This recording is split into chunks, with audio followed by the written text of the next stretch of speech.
Magandang araw mga kaibigan.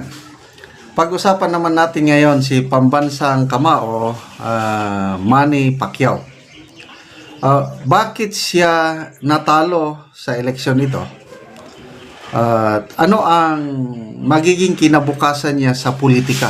Meron pa bang naghihintay na magandang kinabukasan sa politika si ex-senator Manny Pacquiao? Okay, so unahin natin na yung kanyang naiambag sa Pilipinas, walang makakaagaw sa kanya yung karangalang naiambag bilang boxer. There's only one Manny Pacquiao, hindi lang sa Pilipinas kundi sa buong mundo, yung 8-time World Division Champion. Salamat, idol, pambansang kamao. Okay, pagdating sa politika, nung una, tumakbo bang mayor o congressman sa Jensan? Parang natalo siya nung una eh. Tama ba ako? Anyway, dahil unang sabak, talo. Tapos ito na, yung sumunod, nanalo ata siya sa Sarangani. Sa Jensan, talo siya. Sarangani, panalo. Nakalimutan ko na ano bang posisyon niya sa Sarangani. Hanggang sumabak sa pagkasenador. Okay. So, nung una niyang sabak sa pagkasenador, panalo naman. Bakit siya nanalo noon? Okay, sa tingin ko, nanalo siya noon dahil okay pa naman siya. Lalo na nung nakadikit pa siya sa mga Duterte. Dati, PDP laban yan eh. Magkakapartito sila. National President pa atasan ng PDP. Basta mataas yung kanyang posisyon sa PDP at dikit na dikit siya sa Duterte. Kaya nananalo siya nung una eh. Dito ngayon nagsimula ang problema niya. Ito yung mga mistakes. I don't know kung mistake. Basta yung kanyang pagsimula sa kanyang downfall. Nung humiwalay na siya sa mga Duterte, nung tumakbo siyang presidente noong 2022, nagkagirian na sila sa mga Duterte. Kaya nga may problema, nagkakaso-kaso pa sino ang tunay na nagdadala ng PDP. Yan. Lumaban siyang pagka-presidente. In fairness, maganda yung showing niya, number 3 siya eh. Noong 2022, tinalo niya si Moreno, Mayor Moreno, tinalo niya si Ping Lacson. Ang dami niyang tinalo. So, okay pa siya. Okay pa siya. By that time, marami siyang following. O ngayon, tumakbo ulit siya. Ano ang number 1 na rason bakit siya natalo? Sa tingin ko, plus mga comments na nababasa ko, yung pagbalimbing niya.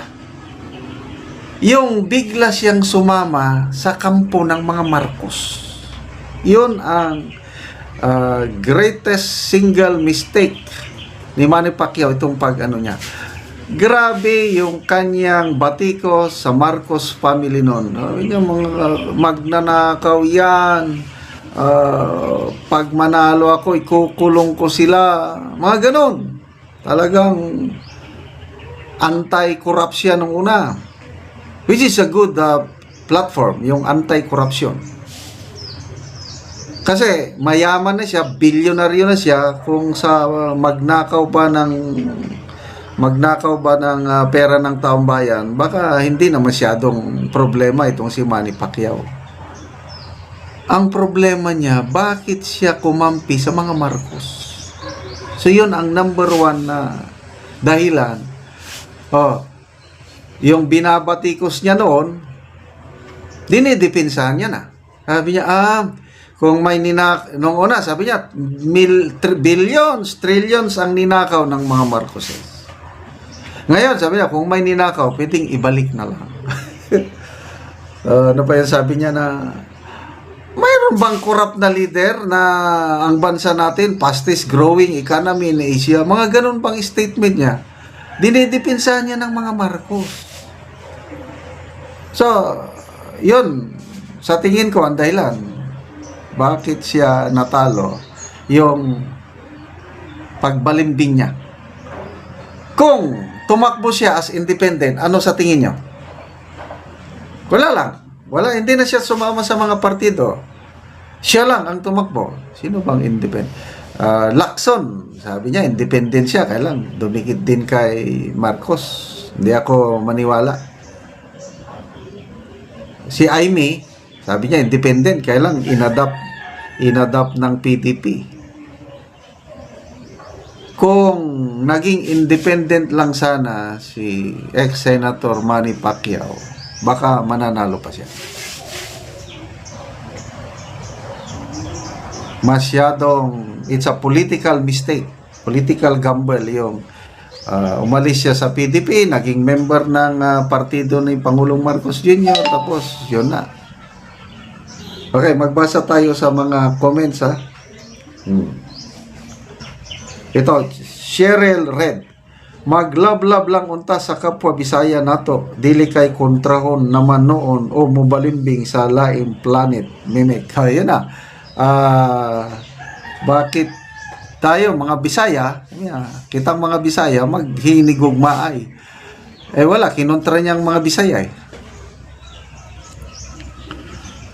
Pinakadako gyud na kong pangutana nganong nadala ni si Manny Pacquiao sa Pikas Planet nga garbo man unta natong Bisaya nga parehas niyang Bisaya. Napa ba kaya mas aslum pa sa balimbing? Ito na yung sinasabi ko kanina. Walang utang na loob sa mga Duterte. Yung mga kasama niya.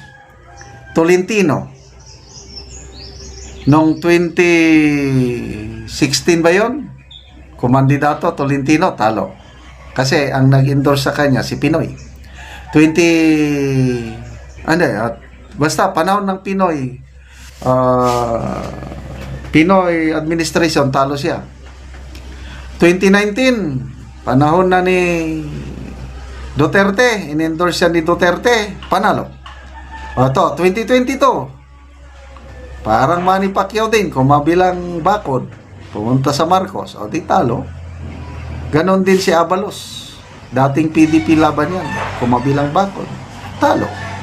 So, ganyan ang papupuntahan ng mga hindi marunong tumanaw ng utang na loob. Ford Ostray, balimbing man. Richard Lumaban, daog unta kung dili ka sa Pikas. Yun na nga. Gerson Stanford, hala, Minghoy man ang baby. Dili ta kasurang-surang. Giston Rahal, may pa ng boxing, sure, may kwarta. So ano ang kinabukasan niya ngayon sa politika? Okay. Naniniwala ko, gusto niyang tumulong sa mahirap. So why not? Pwede siyang magpolitika pa rin para sa akin. Kaya lang, kung pwede, sa local na lang, mayor, governor, kasi executive branch yan, gagawa siya, action siya, hindi yung gagawa ng batas, hindi siya bagay. Congressman o senador, hindi siya bagay. Mas pwede siya governor or mayor. Sana yon ang patutunguhan ni Mr. Manny Pacquiao.